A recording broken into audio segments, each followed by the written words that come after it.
I want to switch into politics, the Sure. hated topic, but you discuss it a bit on the social paradox, which is really interesting, and it tied up with a previous question I had for Professor David Voss, for Nicholas Christakis, I think Will Storr too. I always like this question that, you know, if genetics predetermine politics in a way, if our evolutionary code predetermines politics, and that ties up with religion. You discuss how religious groups lean into political preferences, and so I would love for our listeners to just hear your thoughts on this dance between, politics, evolution, and that sort of paradox.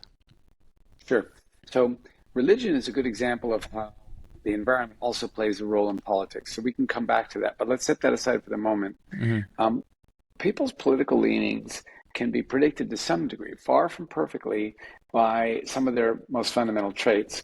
And empathy is a really good example.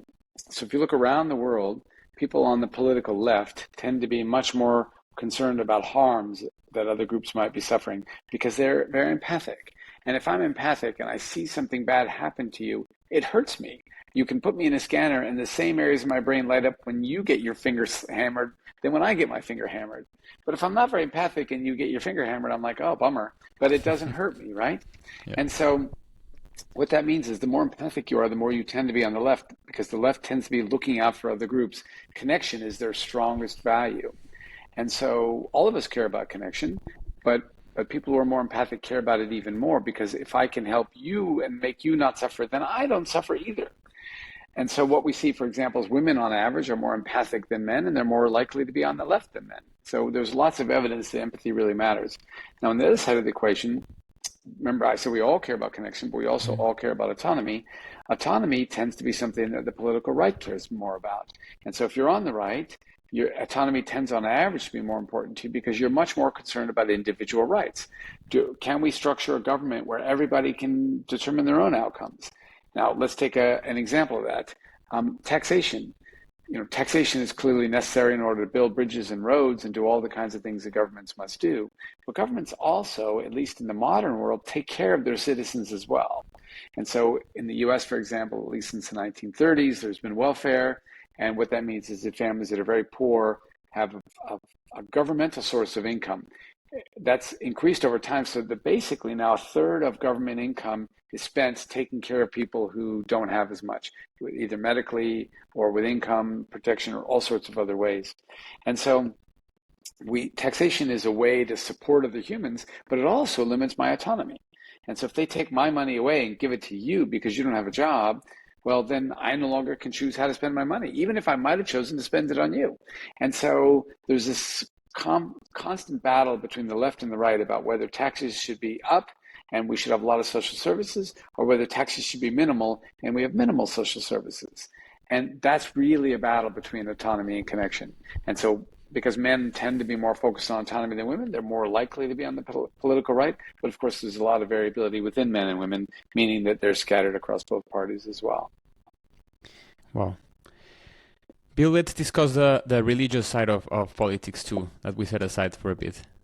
Okay, sure. So religion is a super interesting one because if we look at our ancestral religions, those that hunter-gatherers had when we first encountered them, sometimes hundreds of years ago, and still have it when we encounter them today, they're very different from our religions. So if we think of the modern religion in the Western world, they're these monotheistic Abrahamic religions that began with Judaism and then led to Christianity and then led to Islam.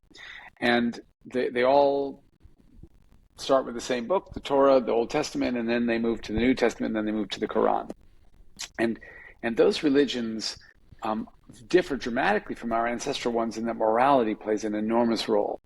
Now that makes sense because these religions didn't exist in a hunter-gatherer world, but they started to exist in an agricultural world.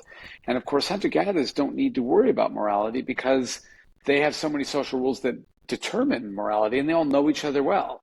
But once you become an agriculturalist and you start to live in larger societies that are no longer as cooperative with each other because the society no longer mandates those rules, then it's useful to have a way of enforcing morality above and beyond just the fact that we're strangers and you hope that you might be nice to me. And of course, monotheistic religions provide a very strong moral foundation that tells you the Ten Commandments. Here's the things you can and cannot do. Hunter-gatherer religions don't have Ten Commandments. They never do. And so but those religions can then splinter in lots of different directions, and that becomes an interesting question. So, for example, if you look at Protestantism versus Catholicism, Martin Luther began Protestantism as a protest against the Pope and the idea that in order to worship God, you had to work through a human and an institution, the church. Martin Luther says, no, you can have a direct relationship with God yourself. And when you have that direct relationship, interestingly, it starts to be the case that, well, now if you think about it, it makes sense. God doesn't just care about what you do, but you have a direct relationship. He cares a lot about what you think as well. And so your thoughts start to become an important issue. And the thought control, not having immoral thoughts, becomes an important issue. But also, people become much more responsible for their own actions. And so on average, Protestants tend to be much more about autonomy because you're responsible for your own actions. Therefore, if life goes well for you, that's a sign of a moral interior. If life doesn't go well for you, that's a sign of a less moral interior. And some of the Protestant sects even explicitly endorse that idea.